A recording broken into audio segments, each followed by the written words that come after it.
American video game crash occurred in the years of 1983 and 1984, when American consumers lost interest in their home video game consoles like the Atari 2600. Consumers were given too many choices like the Intellivision, Vectrex, and the Sears Telegame system. And even with a seemingly endless library of games, consumers lost interest, and many felt that the home video game industry was doomed forever. The Nintendo Entertainment System, or NES, was introduced to the United States market in 1985 and single-handedly revitalized the entire home video game industry. With over 60 million of these things sold worldwide, the NES was clearly the market leader in the mid to late 1980s. Everybody seemed to have one of these things. Let's take a look at what makes this thing so cool.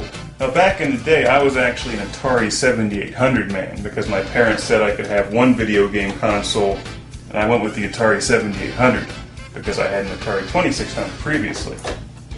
Most of my friends had the NES. And take a look at this thing. Now, if you're used to Atari, that was pretty cool that you could take games and slide it in the front.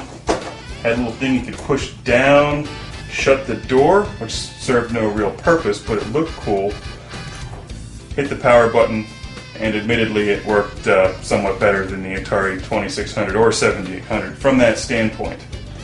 Now, my unit has seen some wear and tear over the years, as you can see, and actually this unit's been refurbished to make all the connectors inside work, so now it works perfectly. None of my Ataris have had to be refurbished. They still work after 25, practically 30 years. As far as I know, most of the Nintendo Entertainment Systems were packaged with Super Mario Bros. And Duck Hunt, which was a major selling point and the real beginning of what we call the platformer video game. From a design standpoint, this thing is actually quite remarkable. I love that it has a little grippy thing here, so you can grip your cartridges and easily pull them in and out of your Nintendo, which was actually quite handy back when we were like 10. And the up and down mechanism was very nice. Little door, did keep dust out, for what that's worth. I hate Atari. Admittedly, it was better styled than the competing Atari 7800, but from a build quality standpoint, the Atari remains superior. However, from a sales standpoint, the Nintendo Entertainment System handed the Atari its own ass and then kicked the shit out of it, lit it on fire, and then threw it out the window. The NES controller was pretty revolutionary and certainly a lot better than the Atari controllers at the time.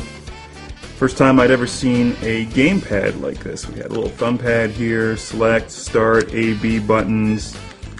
And although this seems pretty crude by today's standards when we're used to the PlayStation and Sega Genesis controllers and Xbox and whatnot, it's a little uncomfortable for adult hands now since it has all square corners and whatnot. But back in the day, this was pretty nice, and you could play this for a long time, and even today it still holds up pretty nicely and is a generally decent controller.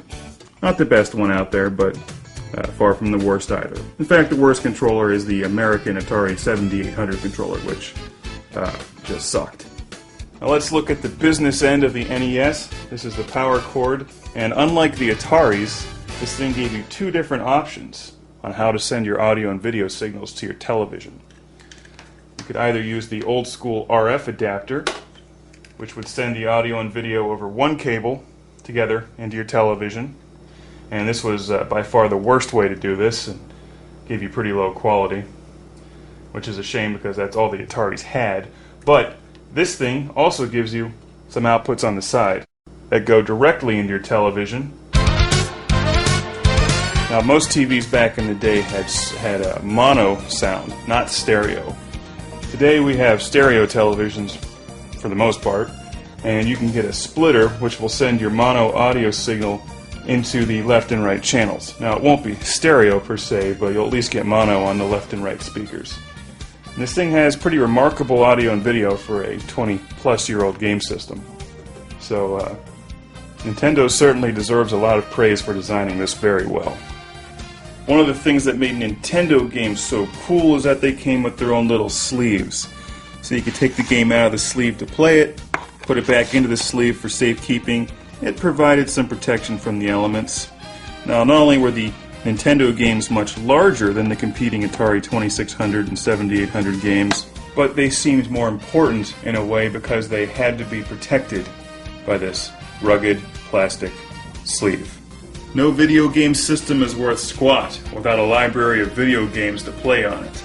And owners of the NES were not disappointed. They had hundreds of games to choose from, most of which were far more advanced than the games that had come out a few years earlier. There were great side-scrollers and action-adventure games like Blaster Master, Ninja Gaiden, Bionic Commando, Life Force, Akari Warriors, and Super Mario Bros. The NES also came with some awesome accessories like the NES Advantage, with an old-school arcade-style joystick which was actually very well designed, huge buttons, the turbo buttons up top, which were nice. You could actually adjust them here for varying degrees of turbo fire, like in Contra, for instance. Slow motion. This thing's built like a brick, too. If you got mad at somebody after a competitive game, you could hit them in the head with this and it would really hurt. The big question is, how does the NES compare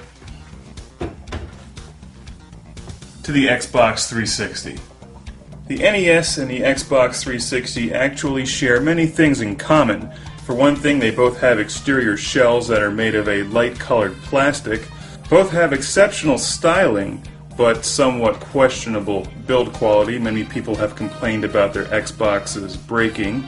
I personally have not experienced that. And as I said earlier, my Nintendo Entertainment System has required refurbishing to play, unlike the Atari 2600, which has not required any maintenance over the past 25 years. In fact, it's difficult to find an NES that is in perfect working order today, and you're fortunate if you have one. The Xbox 360 was released in late 2005, which is almost exactly 20 years after the Nintendo Entertainment System was brought to market in America. Although the Xbox 360 does not have a monopoly on the market like the NES did back in its heyday, it does have an enormous selection of games, over 400, and hundreds more still being released.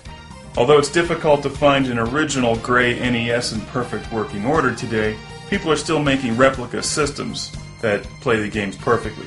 And you can also have your old NES refurbished at a moderate cost. It's unclear if the Xbox 360 will be working perfectly 20 years from now. For pure build quality and longevity, the Ataris and the Sega Genesis still win out. Ideally, you should own them both, because who doesn't like to play the original Akari Warriors, Super Mario Bros., and Blaster Master, games that are not available on the Xbox 360. Additionally, the NES is the perfect size to fit conveniently on top of your Xbox 360 while leaving room for the ventilation slots on the side of the console, which is why I recommend owning both of these units. The Xbox 360 and the NES are two great game systems that go well together. The only drawback is that the NES Advantage will not work with the Xbox 360. Somebody needs to find a way to solve that problem.